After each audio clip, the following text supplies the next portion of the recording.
Adik-adik, kali ini kita akan bahas PPAD Kota Jogja ya, tahap 1, mapel matematika ya. Dan ini kita akan bahas soal yang kodenya A.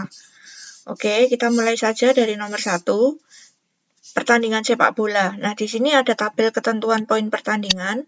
Kalau menang, poinnya 3, kalau seri 2, kalau kalah -1 gitu ya.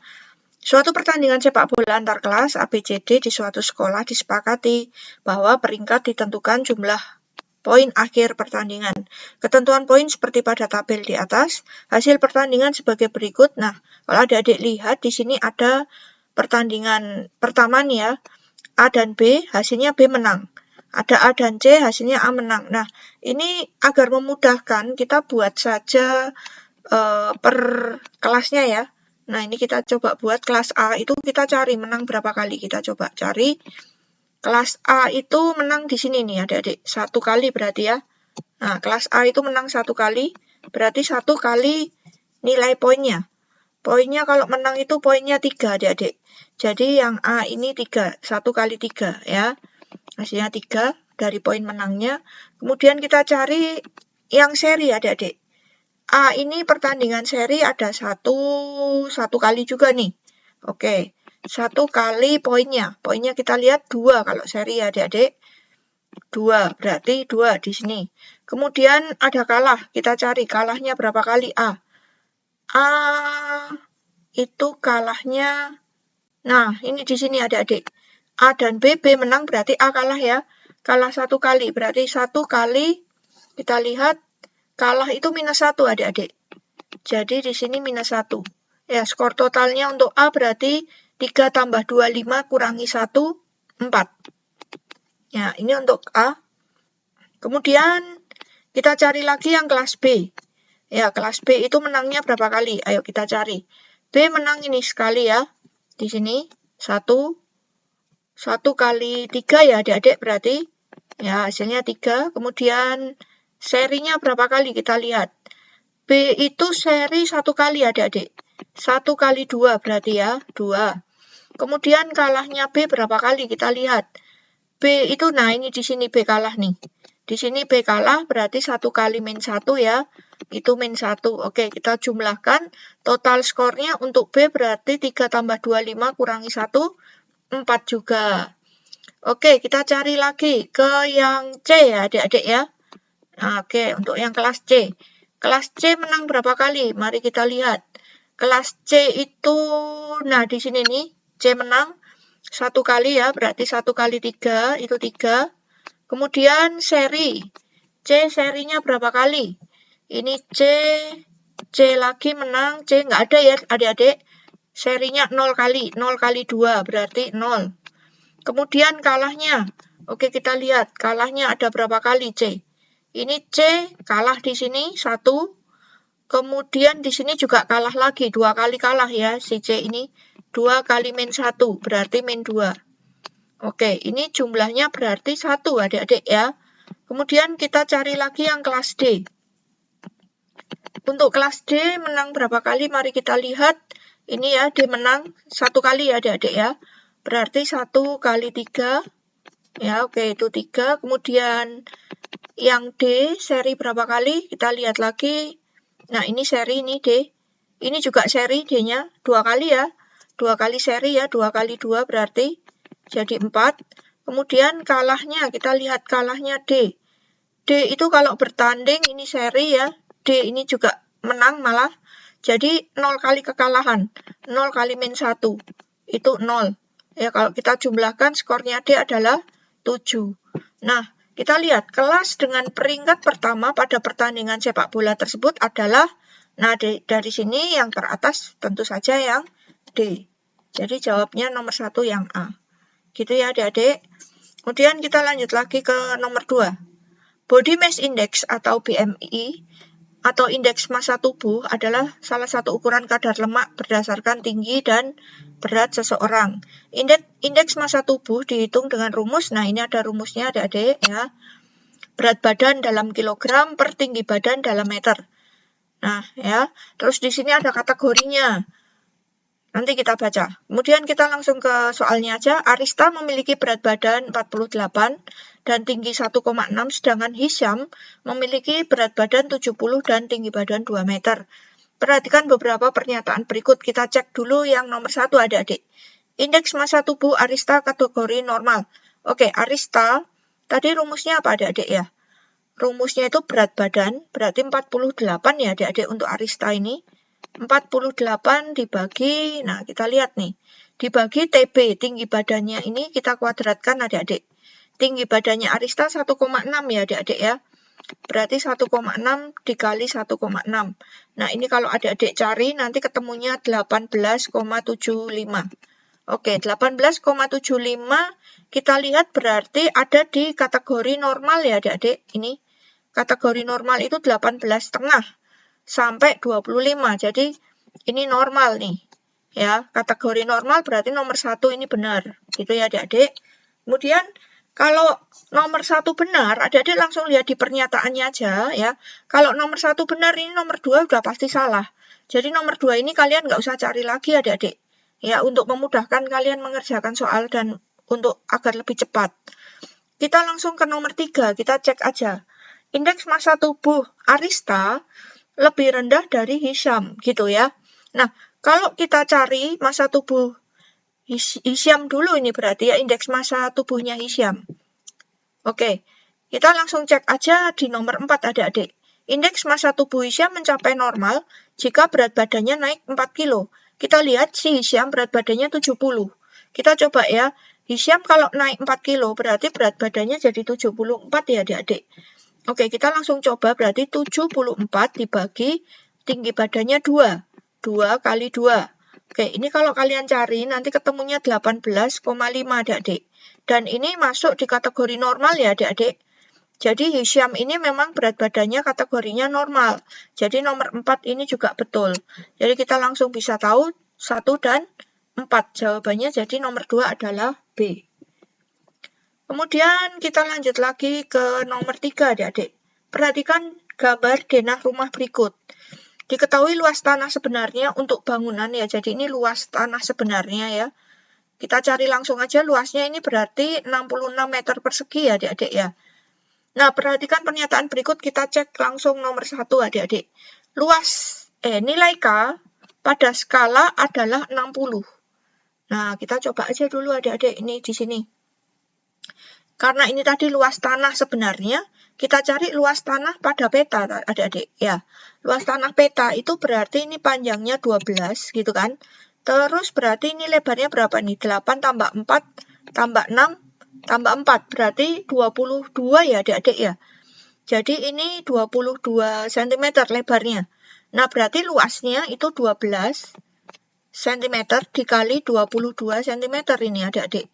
Ini kalau kalian cari, nanti ketemunya 264 cm persegi adik-adik. Nah, kita coba cari skalanya adik-adik ya. Kalian ingat ya, kalau skala itu untuk luas, nanti skalanya harus kuadrat ya adik-adik ya. Kalian boleh lihat di video-video kakak yang sebelumnya adik-adik. Ya, di situ ada. Nah, skalanya berarti skala kuadrat sama dengan luas peta dibagi luas sebenarnya, begitu ya. Nah, kita masukkan nih luas petanya 264 nih. 264 dibagi luas sebenarnya 66 meter persegi. Adik-adik ingat selalu kalau kalian mau hitung tentang skala begini ya, ini meternya harus dijadikan sentimeter adik-adik. Ya, jadi ini kalau kita jadikan sentimeter, itu 66 tambah 0 berapa adik-adik? 4 ya. 1, 2, 3, 4. Begitu, 660.000. Kita taruh di sini. 660.000 ya. Oke, ini bisa kita sederhanakan adik-adik. Ini kita bagi aja 66. Ya, kalau ini kita bagi 66 ketemunya 4 adik-adik. Jadi nanti skala kuadrat itu 4 per 10.000. Nah, ini bisa kita sederhanakan lagi adik-adik.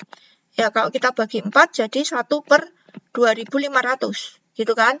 Berarti skalanya adalah, karena ini tadi kuadrat adik-adik, skalanya berarti akar 1 per 2.500. Hasilnya berarti 1 per 50. Gitu ya adik-adik.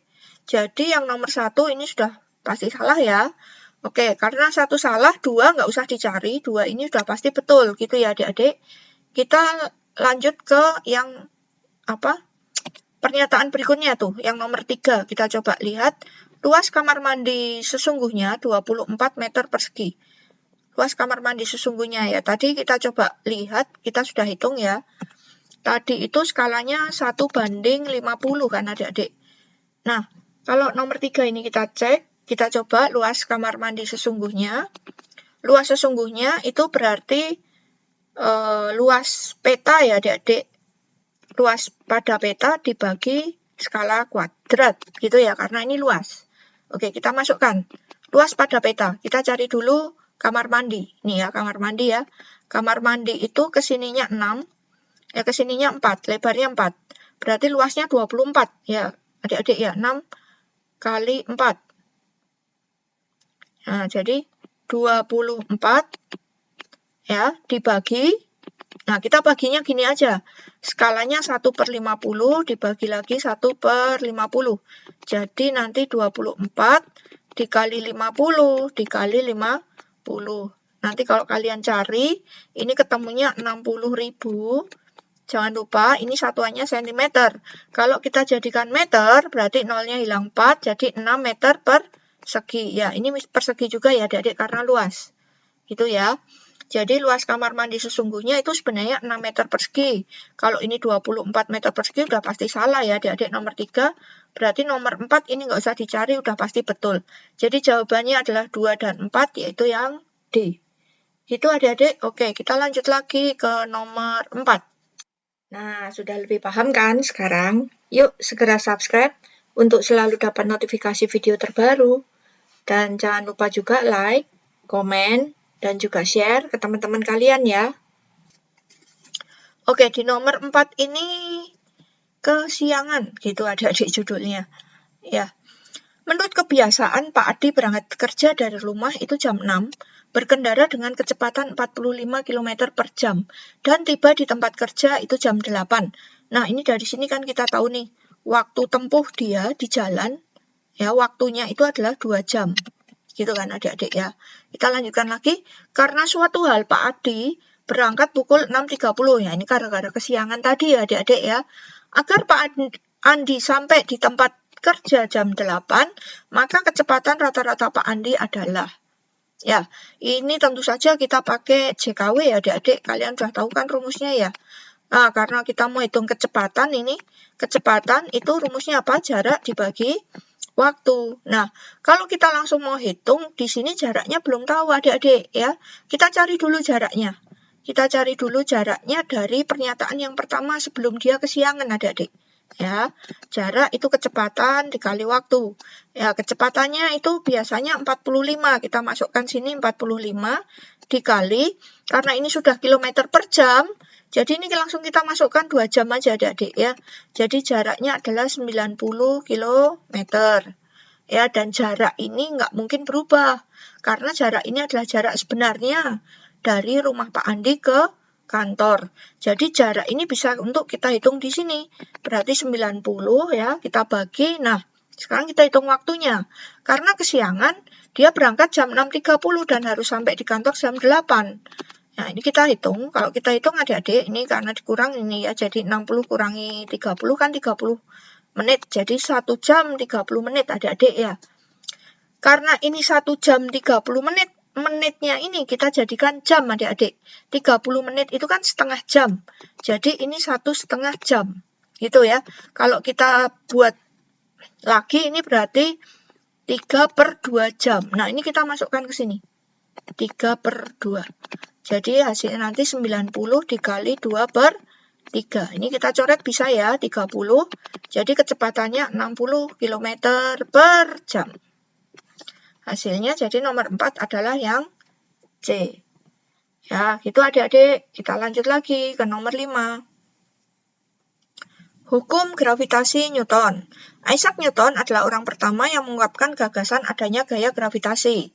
Nah, kita langsung aja ke tabelnya nih adik-adik, ada rumus. Rumus gaya tarik-menarik. Nah, ini rumusnya. F itu adalah gaya gravitasinya. G itu adalah konstantanya.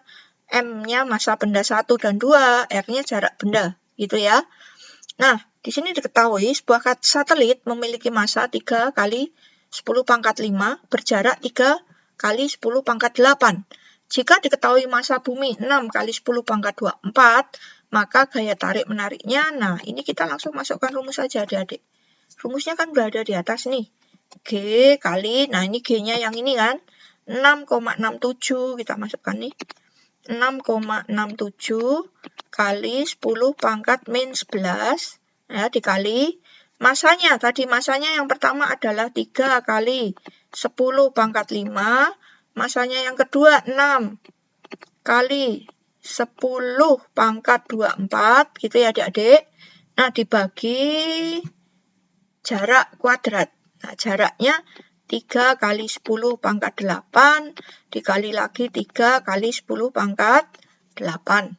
Nah, sekarang kita sederhanakan adik-adik agar lebih mudah dan lebih simpel ya. Ini kita sederhanakan, jadi 6,67 ini kita tulis aja 667 kali 10 pangkat min 2, gitu ya adik-adik, karena ini koma ya. Jadi pangkatnya minus.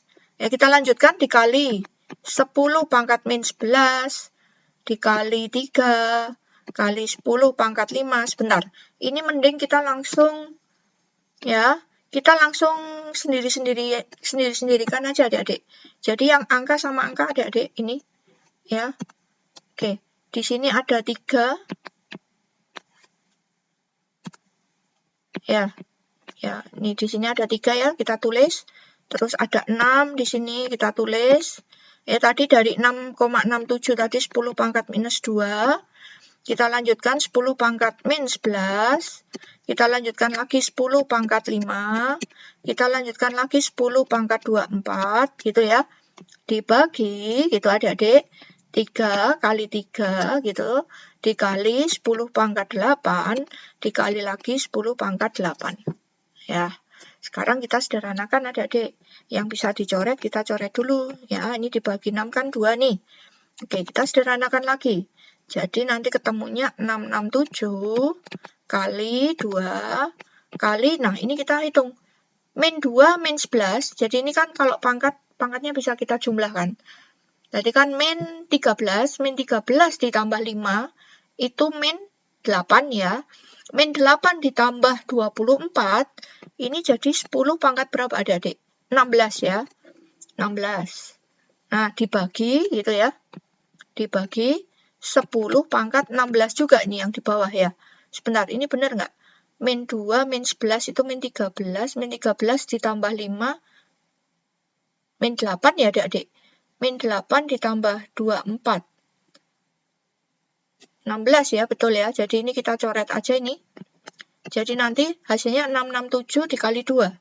Ya, 13, 3, 4 Newton. Itu adik-adik ya. Nah, kalau kalian lihat di sini, ada nggak 13, 34? Nah, ini ada nih. Yang A 1,334 kali 10 pangkat 2. Oke, kita coba adik-adik. Kalau ini dikali 10 pangkat 2, berarti kan cuma geser 2 nih. Ini jadinya kan 133,4. Berarti bukan ya. Coba yang B. 1,334 kali 10 pangkat 3. 123. Ya, ini yang benar adik-adik. Jadi jawabannya adalah yang B. Untuk nomor 4. Gitu ya adik-adik. Lanjut lagi ke nomor 6. Oke, kita lanjut ke nomor 6. Perhatikan tabel akar pangkat 2 dengan pembulatan 2 tempat desimal. Nah, ini sudah ada tabelnya adik-adik. Kemudian kita baca soalnya, seorang siswa akan menghitung operasi bilangan bentuk akar dengan menggunakan kalkulator online. Nah, ini soalnya adik-adik. Ya. Nah, ini diperbesar di sini, 4 akar 150 gitu ya. Nah, ini yang harus kita lakukan pertama kali apa? Untuk menyederhanakan bentuk akar ini adik-adik. Ya, betul, adik-adik pintar. Akarnya ini kalau bisa kita sederhanakan dulu, gitu kan? Ya. Kalian bisa lihat di video-video sebelumnya juga. Di situ sudah kakak jelaskan gimana menyederhanakan bentuk akar. Ya, jadi ini kita buat sederhanakan berarti 4 kali akar 150 itu kalau kalian sederhanakan adalah 5 akar 6. Ya, dikurangi 3 akar 24. Akar 24 itu kalau disederhanakan adalah 2 akar 6. Dibagi ya 2 akar 27. Kalau disederhanakan adalah 3 akar 3 ditambah akar 3. Nah, ini sekarang kita hitung adik-adik. 4 kali 5, 20 ya. Berarti di sini 20 akar 6 dikurangi 6 akar 6 dibagi 6 akar 3 ditambah akar 3. Nah, ini bisa kita hitung lagi. 20 dikurangi 6 berapa, Adik? 14 ya. Jadi di sini adalah 14 akar 6 per 6 akar 3 tambah 1 akar 3 berarti 7 akar 3 ya. Ya, ini yang nggak ada di dalam akar kalian sederhanakan kan jadi 2 nih ya, 2 gitu ya.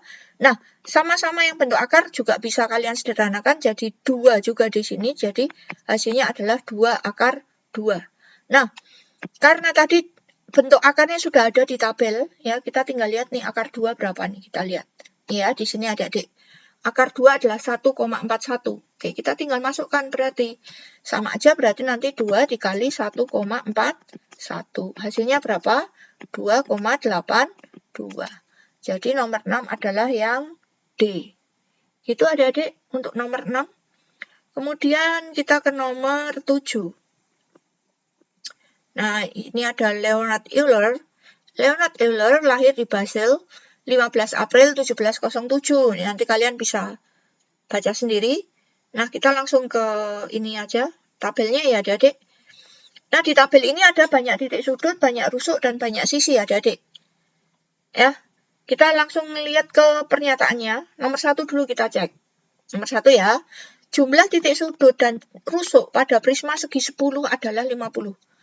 Nah, ini kita lihat polanya dulu aja Adik-adik. Ya, titik sudutnya nih, kalau prisma segitiga, itu titik sudutnya kan 6 nih. 1, 2, 3, 4, 5, 6. Kalau segi 4 berapa? Berarti kan tinggal 4 aja dikali 2 kan Adik-adik ya. Berarti 8. Kalau segi 5 berarti 5 kali 2, 10. Gitu kan? Kalau segi 6 berarti 6 kali 2, 12. Nah, kalau segi N, itu berarti tinggal N dikali 2 kan Adik-adik ya. Berarti kalau segi 10, itu tinggal 10 dikali 2, 20. Gitu ya Adik-adik ya. Nah, kita lanjutkan lagi ke banyak rusuk Adik-adik. Rusuk itu yang garis-garisnya nih Adik-adik ya. Kalau kalian cari nih yang segitiga, ada 9, coba kita lihat. Yang bawah dulu, kan 3. Atas juga 3. Samping juga 3. 3 kali 3, 9. Gitu ya. Kalau segi 4 ya berarti 4. Di atas 4. Nah, ini juga 4. 4 kali 3, 12. Kalau 5 berarti 5 kali 3, 15. Kalau 6, 6 kali 3, 18. Atau N dikali 3. Berarti kalau segi 10 adalah 10 kali 3, 30. Kita lanjutkan lagi aja Adik-adik, banyaknya sisi dulu. Kalau prisma segitiga, sisinya ada 5. Yang mana? Alas, tutup, itu kan sudah 2. Nah, yang kelilingnya ini ada 3. Karena segitiga, gitu ya, jadi 5. Nah, kalau segi 4, berarti alas, tutup ini 2. Segi 4, kelilingnya ada 4. 4 tambah 2, 6. Gitu ya. Kalau segi 5, kelilingnya ada 5. 5 tambah 2, 7. Segi 6, 6 tambah 2. Berapa? 8 ya. 8. Berarti di sini N ditambah 2. Berarti kalau segi 10, 10 tambah 2. 12. Nah, kita langsung bisa cek di sini. Jumlah titik sudut dan rusuk, nah, kita lihat nih. Titik sudutnya segi 10, tadi ada 20 kan Adik-adik ya. Jadi ini 20 ditambah rusuknya 30, berarti tambah 30 itu 50. Oke, betul ini pernyataan 1, betul Adik-adik. Berarti 2 kita nggak usah cek lagi, kita cek langsung nomor 3. Prisma yang memiliki 30 buah rusuk adalah prisma segi 6. Kita lihat. Segi 6, ya ini. Rusuknya tadi ada berapa? 18 ya. Kalau ini 30 buah kan berarti salah ya Adik-adik ya nomor 3. Berarti 3 salah, 4 udah benar ini. Jadi jawabannya nomor 6 adalah yang B. Gitu ya Adik-adik. Nomor 7 Adik-adik, maaf salah. Iya ini nomor 7. Nah ini kan nomor 7 kan. Ya jadi nomor 7 adalah yang B. Itu Adik-adik. Nah kita lanjut lagi ke nomor 8.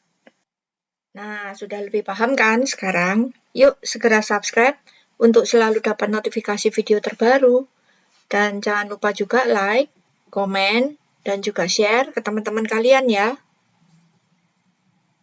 Lanjutkan lagi Adik-adik ke nomor 8 ya. Di sini kita baca dulu. Sebuah bakteri mampu membelah diri setiap 20 menit menjadi 2 ya. Nah, pada suatu saat seseorang terinfeksi 5 bakteri tersebut. Berarti ini mula-mulanya ada 5 bakteri adik-adik. Banyak bakterinya setelah 2 jam. Nah, ini mudah sekali adik-adik ya. Jadi 2 jam karena ini pembelaannya setiap 20 menit. 2 jam kita jadikan menit dulu adik-adik. Berapa adik-adik? 120 menit kan ya. Nah, kita bagi 20. Karena pembelaannya setiap 20 menit nih. Jadi, berapa adik-adik? 6 kan? Artinya nanti ada 6 kali pembelahan adik-adik. Nah, udah kita manual aja adik-adik biar lebih mudah. Kalau mula-mula ada 5 bakteri, ya ini kita pembelahan pertama jadi berapa? Kali 2, 10 kan? Kemudian lagi, kali 2, 20. Kali 2 lagi, 40. Kali 2 lagi, 80. Kali 2 lagi, 160. Kita cek dulu. Pembelahan pertama, kedua, ketiga, keempat, kelima. Oh, kurang 1 adik-adik. 1 lagi nih pembelahan ke-6, 320. Jadi, nomor 8 adalah yang D. Gampang ya adik-adik? Lagi, kita ke nomor 9. Perhatikan daftar persentase bunga tunggal per tahun di sebuah bank. Nah, ini ada tabelnya. Kalian kalau ada tabel gini, ya jangan ogah-ogahan untuk baca adik-adik. Dibaca ya, karena kadang tabel ini hanya menakut-nakuti aja, kayaknya susah gitu ya. Kita buktikan. Pak Adi menabung di bank tersebut sebesar 5 juta ya, dan dipotong biaya administrasi 5.000 per bulan. Jumlah uang tabungan Pak Adi setelah 18 bulan. Ya, nah ini hanya kalian hanya diminta untuk mencari sendiri bunganya. Biasanya bunganya kan sudah ada. Ya, nah ini kalian tinggal lihat, 18 bulan. Kalian tinggal lihat nih jangka waktunya. Kalau kurang dari 1 tahun itu 9%. Kalau 18 bulan berarti kan lebih dari 1 tahun tapi kurang dari 2 tahun. Berarti kita pakai yang bunga 10%. Ya gitu ya adik-adik, mudah kan? Nah, kita cari dulu aja bunganya adik-adik ya. Bunganya berarti nanti 5 juta gitu kan. Ya, dikali 10%, 10 per 100. Jangan lupa adik-adik, karena ini bunga bank, kalian harus kali lagi N per 12. Gitu ya. Nah, ini kita tinggal cari nih, nolnya kita hilangin dulu. 0 habis. Kita bagi 62, bagi 63 ya. Oke. Terus ini kalau kita bagi 2, di sini kan 25 nih. 25 kali 3, 75, nolnya masih ada 4. Jadi 750.000. Adik-adik, itu bunganya. Yang ditanya kan jumlah uang tabungan setelah 18 bulan, gitu kan. Jadi harusnya dengan bunga 750.000, uangnya Pak Adi itu jadi 5.750.000 harusnya. Tapi di sini jangan lupa ada biaya administrasi. 5.000 per bulan. Berarti ini 5.000 kita kalikan 18. Ya. Nah, berapa nih 5.000 dikali 18 itu 90.000 adik-adik. Nah, jadi ini harus dikurangi lagi 90.000. Gitu ya. Ini kalau kalian cari nanti hasilnya adalah 5.660.000. Jadi hasilnya adalah yang C. Gitu adik-adik untuk nomor 9. Ya, kita lanjut ke nomor 10 adik-adik. Seorang pedagang pakaian membeli sebuah baju, ya ini, 200.000. Pedagang tersebut menginginkan untung 20%. Nah, jadi dia pengen untung 20% adik-adik, dan dia pengen jual tetap dengan diskon 25%. Gitu adik-adik. Kita hitung dulu aja untungnya adik-adik. Ya, dia kepengen untung berapa sih? 200.000 nih ya. Nah, kita kalikan 20 per 100 dulu adik-adik. Ya, ini kita coret nih, jadi 40.000. Berarti dia pengen untung 40.000 adik-adik. Ya kan? Dan berarti nanti hasil akhirnya, harga akhir yang dia mau, dia terimanya uang harus 240.000. Gitu kan? Karena dia tadi kan belanjanya 200.000, untung 40.000. Nah, hasil akhir atau harga akhirnya dia pengennya 240.000. Oke, kita buat gini adik-adik. Harga akhir yang dia mau itu 240.000. 240.000 ini dia masih ingin untuk customer-nya itu dapat diskon 25% gitu adik-adik. Berarti dia harus jual berapa? Nah, Harus jual berapa? Ini menjadi harga awalnya adik-adik berarti.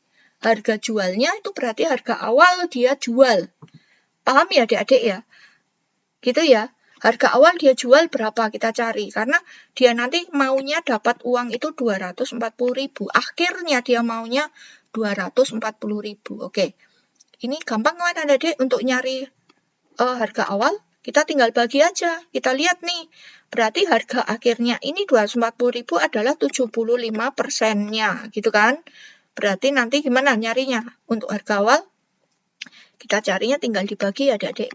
Jadi 240.000 dibagi 75/100.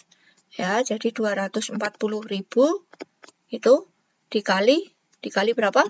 100/75. Nah, ini tinggal dicoret aja adik-adik ya.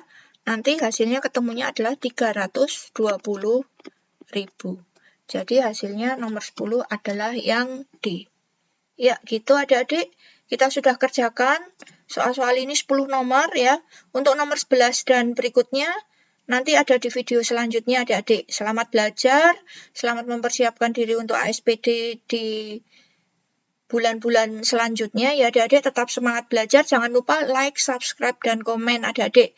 Agar nanti kalian selalu dapat notifikasi untuk video-video terbaru berikutnya.